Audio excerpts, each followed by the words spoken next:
L'or de Saint-Jean d'Angély, 1776-1857. Prononcer le nom de Regnault de Saint-Jean d'Angély, c'est spontanément évoquer Louis-Étienne Michel, qui mena sous le Consulat et l'Empire une brillantissime carrière publique. Président de section au Conseil d'État, procureur de la Haute Cour, ministre d'État, secrétaire d'État à la famille impériale, comte d'Empire et enfin député à la Chambre des 100 jours. Le comte Regnault passa même pour avoir été l'éminence grise de l'empereur, c'est dire. C'est pourquoi il demeure toujours présent dans la mémoire historique. Mais, et la chose est moins convenue, son épouse elle-même, Augustine Françoise Éléonore Guénon de Bonneuil, qui s'attribua elle-même le prénom de l'or, mérite tout autant, voire plus, de passer à la postérité. Digne d'éloge, notre comtesse le fut assurément, même si, nous le verrons, elle se laissa aller à cultiver quelquefois le paradoxe. D'emblée, il convient d'indiquer que l'or fut en toutes circonstances une des plus ardentes figures du patriotisme et de la fidélité au régime napoléonien et à l'homme qui les incarna. Décrire qui elle fut, c'est souligner 3 de ses singularités. D'abord, sa rayonnante beauté, alliée à des attraits de l'esprit et du cœur. Ensuite, son comportement de femme libre, quelquefois trop libre. Enfin, son dévouement au premier consul et à l'empereur. Premier volet, première singularité, la belle Laure, parée des grâces de l'esprit et du cœur. Alors, pour se faire une idée de sa beauté, il suffit de contempler son portrait, que le baron Gérard peignit sur le vif en 1798 et par lequel il immortalisa la jeune femme, alors âgée de 22 ans. Cette œuvre, exposée au Louvre en 1798, représente, en dévoilant les courbes sensuelles de sa féminité, Laure, assise devant un fond de paysage vaporeux, dans sa beauté à l'antique, coiffée d'une tresse, en serrant sa tête et vêtue d'une robe ajustée de mousseline noire, ceinturée à la taille par un foulard bleu ciel moiré. Le pinceau de l'artiste a su dégager, avec réalisme et douceur, l'élégance raffinée d'une silhouette, ainsi que la grâce infime de sa pose, que souligne la perfection de ses mains aux longs doigts effilés. Sur cette toile, Gérard a intuitivement senti qu'avec un tel modèle, il pouvait s'inspirer des canons de la Renaissance italienne, alors en vogue chez les dames du Directoire et d'ailleurs du Consulat, voire de l'Empire. L'ovale du visage de Laure ne rappelle-t-il pas celui des Madones florentines? Même la plus vipérine des langues d'alors, la duchesse d'Abrantès, campagne de Junot, dut reconnaître que Laure de Bonneuil, et là il faut citer entièrement ses propos, était le modèle le plus pur d'une belle tête grecque, aux lignes exquises dans leurs proportions, au parfait contour, que ses cheveux étaient du plus beau noir et naturellement tondés, que ses dents étaient blanches et bien rangées, que sa taille était de celles qui sont parfaites dans leurs proportions. Elle ajoutait que jamais Madame Regnault n'a mis de corset, que ses bras, ses mains pouvaient et peuvent encore servir de modèle, que ses pieds ronds et petits étaient également remarquables. Alexandrine de Bléchamp, future princesse de Canino, par le mariage qu'elle fit avec Lucien Bonaparte, s'extasia à son tour en ces termes. « Laure est la plus parfaite beauté que j'ai rencontrée jusqu'à présent. » Jugement partagé par la duchesse d'Abrantès, qui eut un mot très juste, Laure est la parure de la cour impériale. En fait, notre héroïne tenait de sa mère, Madame de Bonneuil, née Michel Sanctuary, son insolente beauté. Plus insolite, les contemporains de Madame Regnault avaient constaté que celle-ci, au-delà de 40 ans, semblait étrangement bien conservée, comme sa mère l'avait été. À 60 ans, Laure, disait-on, n'avait pas une ride, toutes ses dents bien comptées et une taille de novice. Bon, la cause est entendue. Lors du jugement de Paris qui déclencha la fameuse guerre de Troie, Vénus, qui reçut la pomme de Paris, devait incontestablement avoir les traits de notre Laure. Le charme et la séduction physique de Laure n'étaient pas tant s'en faut ses seuls atouts. Aux appâts charnels, elle alliait les attraits de l'esprit et ceux du cœur. Alors en premier lieu, elle éprouvait un réel goût pour la culture et les beaux-arts. La duchesse d'Abrantès, encore elle, assurait qu'elle était spirituelle, chantait d'une voix délicieuse les plus beaux morceaux d'opéra de Gluck, et que Garat était son maître de chant. Il est vrai que l'art lyrique dans lequel elle excellait, puisqu'elle participa en qualité de cantatrice à quelques concerts d'Erhardt, était une passion familiale. Sa mère, qui avait fort chanté, fut d'ailleurs son premier professeur. Laure sculptait aussi dans l'atelier qu'elle avait aménagé dans une ancienne abbaye au Val, en Seine-et-Oise, qu'elle fut la première à meubler dans le style gothique, contribuant à lancer la vogue, avec Hortense de Beauharnais, du style néogothique. Très femme du XVIIIe siècle finissant, dès qu'elle put, c'est-à-dire une fois mariée et à partir de 1800, elle ouvrit un salon artistique, littéraire, scientifique et même politique, qui fut salué d'emblée comme le plus brillant de la capitale. Et c'est vrai qu'il pétillait d'intelligence et de talent. Parmi ses hôtes et amis, citons par exemple les peintres Gros, Isabey et Madame Vigée-Lebrun, les sculpteurs Houdon et Canova, auxquels la maîtresse de maison, leur muse, leur servit de modèle. Grétry, le compositeur, fut aussi un de ses commensaux. En second lieu, Laure de Bonneuil était aimable, bonne, charitable. 3 exemples suffisent à l'attester. Premier exemple, lorsqu'elle épousa le 30 août 1795 Regnault de Saint-Jean d'Angély, celui-ci avait déjà la charge d'un très jeune enfant naturel qu'il reconnut. Laure, qui apprit très vite qu'elle ne pouvait pas avoir d'enfant, sans hésiter, se consacra à ce fils en véritable mère de substitution. Deuxième exemple, le 1er juillet 1810, à l'occasion du mariage entre l'empereur et Marie-Louise d'Autriche, l'ambassade d'Autriche, siège d'une grande réception, fut le théâtre d'un terrible incendie dans lequel périrent de nombreux invités. La comtesse, qui demeurait dans un hôtel particulier situé juste en face de l'ambassade, installa aussitôt chez elle une antenne de secours et se dépensa sans compter pour les blessés. Enfin, troisième exemple, si l'on peut dire, ses amis ne la sollicitaient jamais en vain, surtout lorsqu'ils avaient la police à leur trousse. Elle osa s'entremettre auprès de son mari, pourtant lié au régime impérial, pour soustraire Chateaubriand à d'éventuelles poursuites judiciaires. Il est certain que Regnault de Saint-Jean d'Angély lui-même avait eu sous la Révolution une longue pratique d'aide et de protection analogue, qui mit souvent d'ailleurs sa vie en danger. Deuxième volet sur cette femme, deuxième de ses singularités, Laure, une femme libre. Laure de Bonneuil, dont chacun louait l'intelligence, apparut très vite et surtout aux yeux de Napoléon, ce qui fut un problème très grave pour elle, comme manquant singulièrement de tact et de mesure dans l'ordre politique. Tant son entourage comptait, c'est un paradoxe, d'opposants à l'Empire. Mais elle irritait aussi l'empereur par la légèreté de ton qu'elle affichait en privé et des mœurs qu'on lui prêtait. Sur ces 2 pans de sa vie, notre héroïne dut constamment se défendre contre la calomnie. Longtemps, ce fut en vain et elle en souffrait.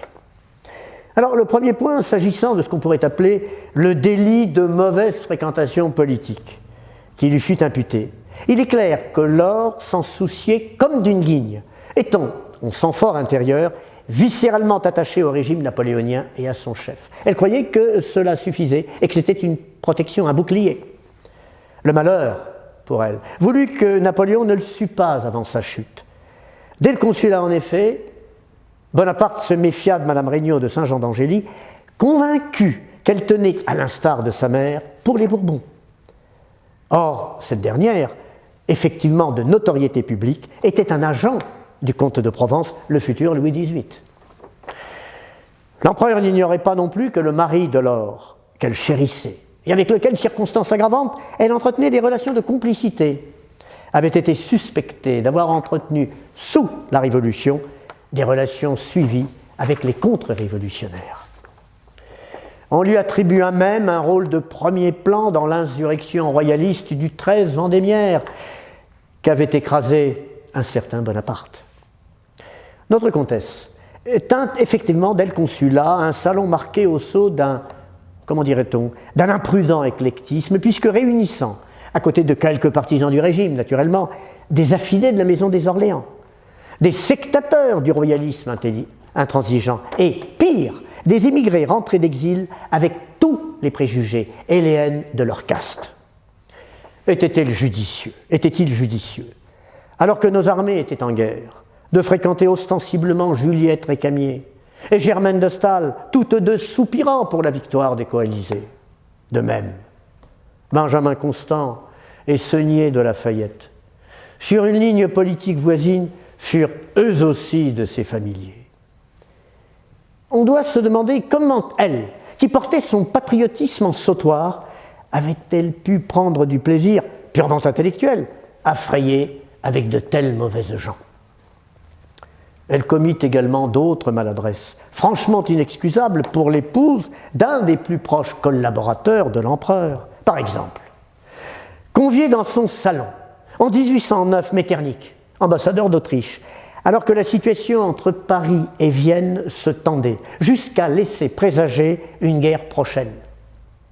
De même, n'était-ce pas inconscience de sa part que de faire fête en 1811 à Kourakine, ambassadeur du tsar, à l'heure même où ce dernier, les choses commençaient à se savoir, engageait des préparatifs destinés à envahir le Grand-Duché de Varsovie, notre allié. Ce fut là l'origine véritable de la campagne de Russie.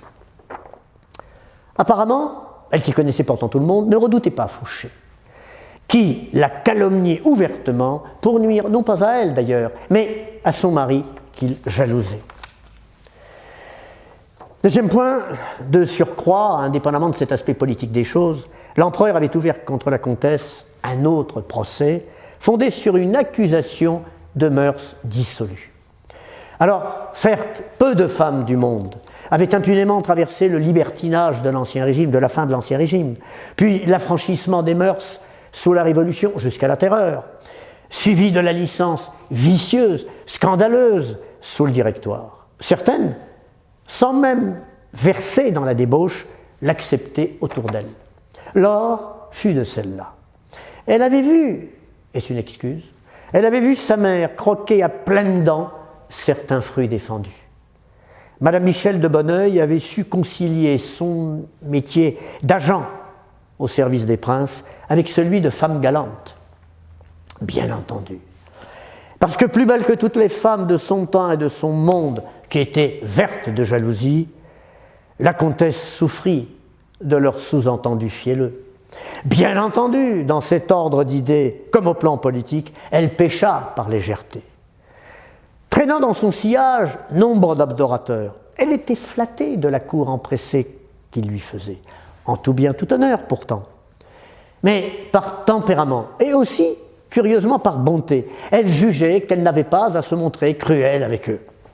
En fait, le reproche que l'empereur lui adressait sur ce plan-là était non point de s'entourer de godelureaux, mais d'être trop souvent irréfléchie dans le choix qu'elle portait sur certains hommes dont elle aurait dû se méfier.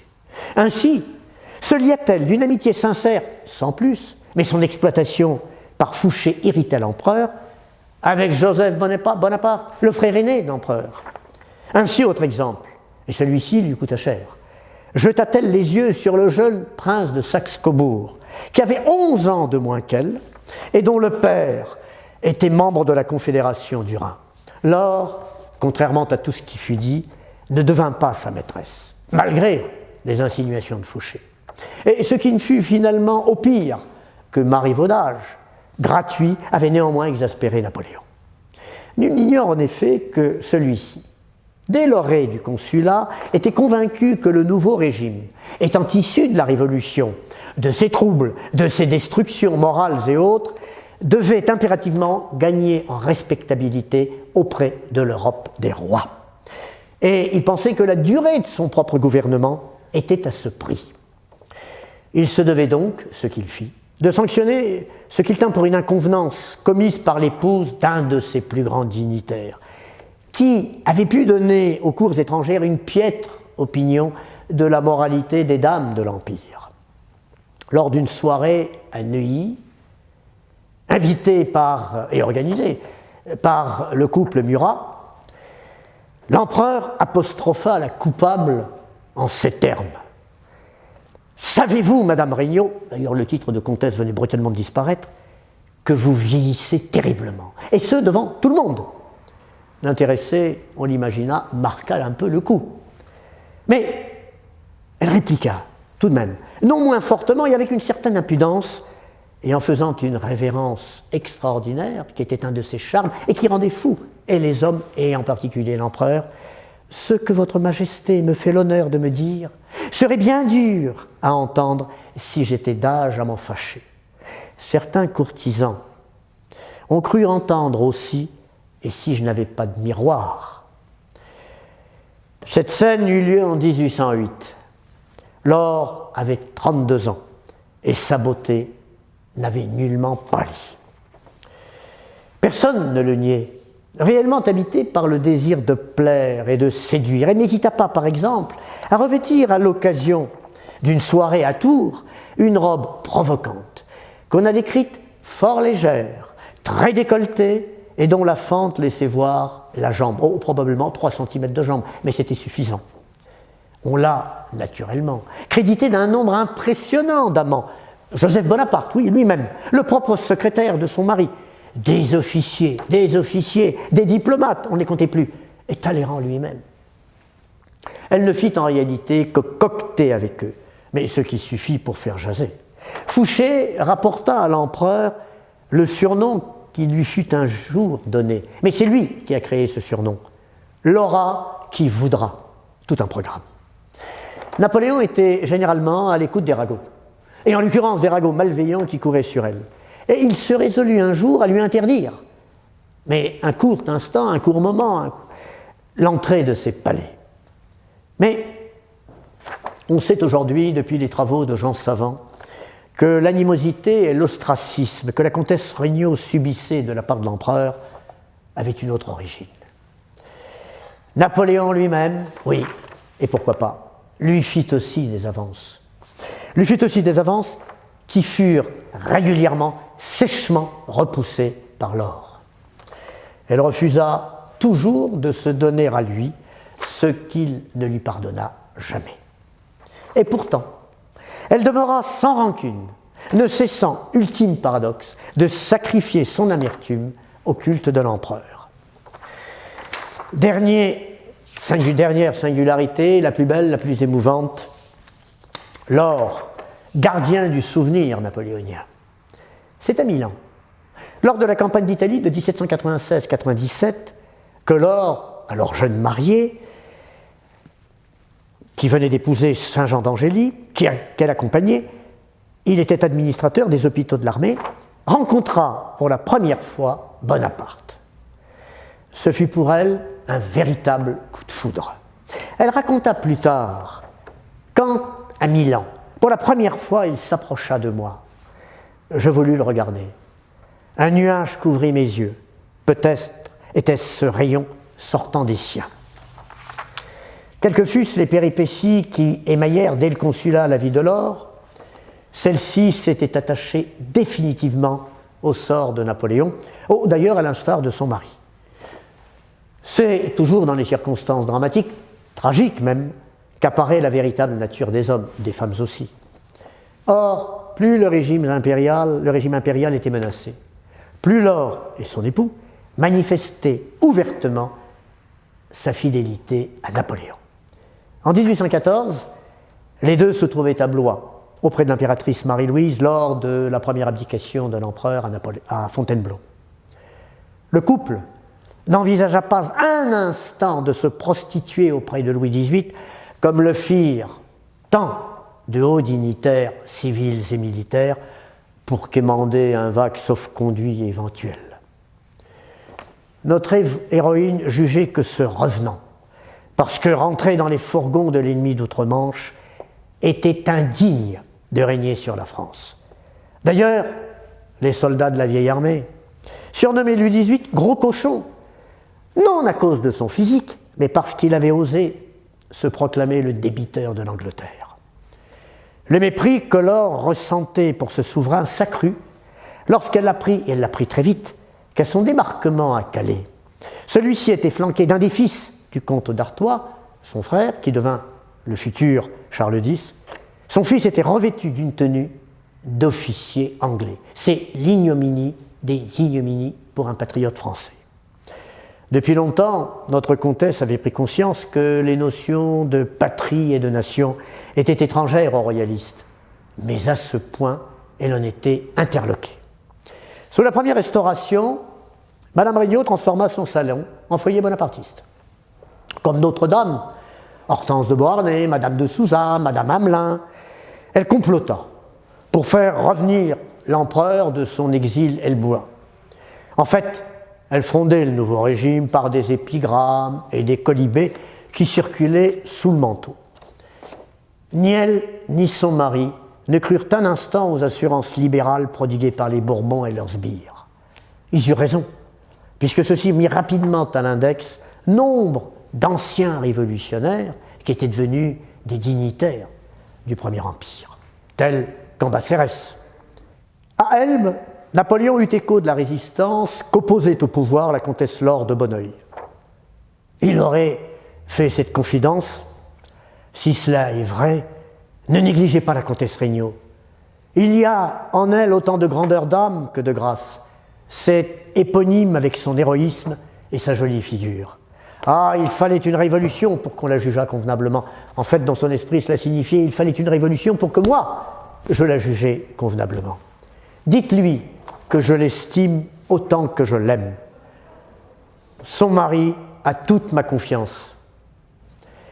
Le vol de l'Aigle est son aboutissement à la folle nuit du 20 mars 1815, où l'empereur reprit aux Tuileries les rênes de la France qu'on lui avait volées, l'emplit naturellement de joie. Elle fut même de ceux qui l'entourèrent dans son cabinet ou dans le vestibule précédant son cabinet.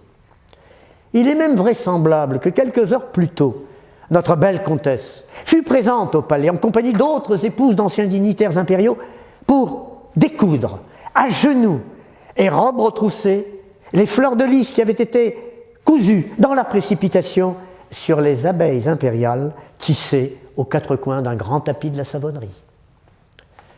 Quelques 100 jours plus tard, après la seconde abdication de Napoléon, Laure accourut à la Malmaison, à la fois pour le saluer et pour l'avertir qu'une conspiration royaliste dont elle avait eu vent se tramait contre lui. Des excités royalistes la huèrent et la molestèrent même à son retour à Paris. Peu avant, son mari avait obtenu du corps législatif, dont il était membre, que l'abdication de l'empereur se fit en faveur de son fils, le roi de Rome. Ce succès de tribune n'eut malheureusement, nous le savons, aucune suite politique, mais Regnault, lui, en paya lourdement le prix. Il fut inscrit par Louis XVIII sur la liste des bannis de l'ordonnance scélérate du 24 juillet 1815. L'heure de la terreur blanche avait sonné, plus infâme même que la terreur rouge, la terreur révolutionnaire, car cette fois, les meilleurs des Français en étaient les victimes. Avant de quitter la France et de s'exiler le 5 septembre pour l'Amérique, le comte Regnault confia à son épouse l'état civil de la famille impériale qu'il détenait en sa qualité d'ancien secrétaire d'État. Laure s'empressa de cacher le registre où étaient consignés les actes constatant le second mariage de Napoléon et la naissance de l'Aiglon dans une des grottes de cet immense domaine du Val. Ces documents échappèrent ainsi à leur destruction probable. Nous les avons toujours. En 1816, Regnault apprit son exclusion de l'Académie française. La terreur faisait toujours rage, ce qui n'empêcha pas Laure de Bonneuil de transformer sa résidence en officine bonapartiste clandestine. Elle y hébergeait même, discrètement, des fugitifs patriotes.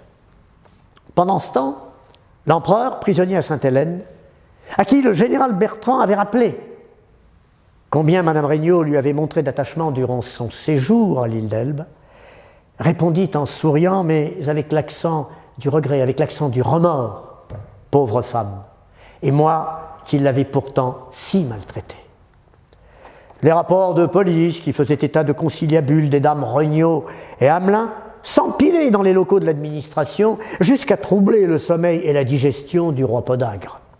En décembre 1816, des voituriers qui acheminaient discrètement des lettres de la comtesse à ses nombreux correspondants furent interpellés, et ces lettres n'étaient pas totalement anodines. On parla en haut lieu de menées subversives, susceptibles d'attenter à l'ordre public et à la sûreté du royaume. Rien de moins. Plus grave, l'affaire de la pièce de théâtre Germanicus, écrite par Arnaud, poète très lié aux familles Bonneuil et Regnault, et jouée à la Comédie Française en 1817, provoqua une émeute dans la salle. Des demi-soldes, c'est-à-dire des vétérans des armées impériales, et des freluquets de la garde royale, eux, qui n'avaient jamais connu d'autre feu que celui de leur cheminée, en vinrent aux mains. Le bonapartisme naissant n'entendait pas mourir, et le faisait savoir. Laure écrivit alors à son mari une lettre sublime. « Mon ami, il est impossible que ces misérables gens existent. Une révolution est inévitable. Elle pourra être terrible, mais elle amènera du bien. Et il faut bien se résigner à la plus douloureuse opération pour retrouver la santé. Si nous avions pu juger d'avance l'effet de Germanicus, nous nous serions peut-être délivrés de ces odieux misérables. Ces hommes sont nos bourreaux, et ils sont ceux de notre honneur, de notre gloire et de nos lauriers. Il n'y a pas de réconciliation possible entre eux et la France. Il nous a légué son fils, et il sait que ce fils est le véritable souverain de la France. Mais délivrerons-nous le père ? Cette lettre magnifique fut interceptée par la police et passa sous les yeux du monarque, qui affecta d'en être outragé. Ordre fut donné le 29 avril 1817 d'arrêter notre courageuse bonapartiste et de l'incarcérer à la conciergerie, où des membres de sa famille avaient été sous la Révolution enfermés. Son état de santé s'étant sévèrement détérioré, elle fut ensuite conduite dans un établissement médical spécialisé, avant d'être finalement exilée de France le 30 juillet. Après une halte à Aix-la-Chapelle, elle trouva refuge à Bruxelles. Sur ces entrefaites, son mari quittait New York le 19 juillet à destination d'Anvers, où Laure, non sans mal, finit par le retrouver avant que tous deux ne rejoignissent la Belgique. En 1818, elle fut sans rire, accusée d'avoir été l'instigatrice d'un attentat organisé contre le commandant en chef des troupes d'occupation en France, Wellington. Les bons Français l'appelaient Villain-Jeton. En dépit des difficultés que Laure de Bonneuil éprouva à se disculper, cette affaire se dégonfla, car elle n'était qu'une grossière provocation montée par la police de Louis XVIII, avec le concours naturellement des services secrets anglais qui œuvrèrent sans relâche pour que notre héroïne fût expulsée de Belgique. Le couple erra un temps de ville en ville, à Bruxelles, à Mons, à Anvers, avant de réussir à se stabiliser.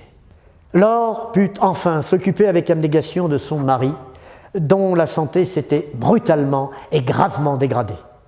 Rapidement d'ailleurs, ce fut moins un malade qu'un moribond qu'elle dut veiller. Cette triste odyssée de deux grands Français s'acheva lorsque, par suite d'une ordonnance de 1819, le roi fut acculé à faire rappeler en France tous les exilés. Le 10 mars 1819, le comte Regnault arriva en France pour s'éteindre le lendemain, à l'âge de 59 ans, dans les bras de Laure. Ils avaient formé un couple que l'amour avait cimenté depuis 1795. Et cet amour fusionnel ne fut pas brisé, contrairement à ce qu'on a pu dire, par les quelques incartades de l'époux. Le comte Regnault de Saint-Jean d'Angély fut inhumé au Père-Lachaise, dont le caveau familial, sur lequel la comtesse fit graver ces vers d'Arnaud. Français, de son dernier soupir, il a salué la patrie. Un même jour a vu finir ses mots, son exil et sa vie. Sa veuve devait lui survivre près de 40 ans. Elle se retira en grand deuil au Val. Au dire de la jeune Hortense Allard, liée à notre héroïne par une très longue affection, son âme était tout orientée vers le souvenir de l'Empire et du grand homme qui le personnifia. Laure, écrivit-elle, souffrait pour la gloire et la patrie et se désolait que cette dernière fût entre les mains de misérables se complaisant dans la servitude.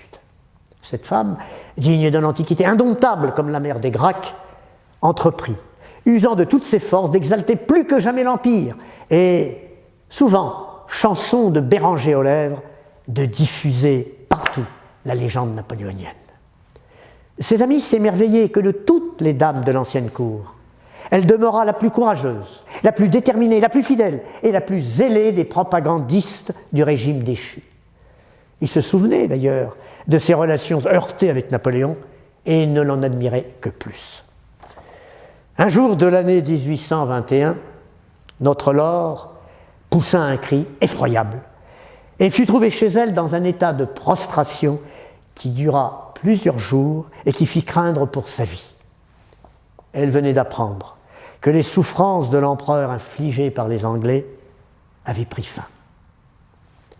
Hortense Allard rapporta que la comtesse, je cite, pleurait des talents magnifiques, des malheurs illustres, une fin, celle de Napoléon, longue et déplorable, qu'elle eût voulu adoucir. Elle pleurait sa patrie envahie, tant de conquêtes disparues, des soldats sans égaux, dont les corps jonchaient glorieusement tous les chemins de l'Europe. Mais chez cette femme de Plutarque, les larmes sécha vite. Après un temps d'abattement, la comtesse Regnault fonda, dans les années 1830, avec d'autres veuves, la veuve de Marais, la baronne d'Empire, l'Allemand, la comtesse Pajol, la comtesse du Châtel, qui fut aimée de Napoléon, paraît-il, madame Bertrand, qui fut présente à Sainte-Hélène, le cercle des Cotillons, organe du bonapartisme féminin militant. Laure en fut longtemps la conscience et la présidente. Toutes ces dames illustraient les forces et les grâces du parti bonapartiste. Oh, notre comtesse s'était toutefois épargné le ridicule et les niaiseries du féminisme d'aujourd'hui. Cette femme, compagnon de l'Aigle, n'avait pas condescendu à accepter des Bourbons honnis la pension de veuve de conseiller d'État et de ministre d'État à laquelle elle avait droit pourtant. Ses activités politiques de conspiratrice qui avaient rallié d'anciennes gloires impériales ne furent pas pour autant exclusives d'œuvres de charité, notamment à visée éducative et morale pour les jeunes qu'elle finançait. C'est avec une immense ferveur, partagée par une foule d'1 million de personnes, qu'elle assista à Paris. En décembre 1840, le 15 décembre exactement, au retour des cendres de l'empereur, de son empereur, sur les bords de la Seine, au milieu de ce peuple français qu'il avait tant aimé.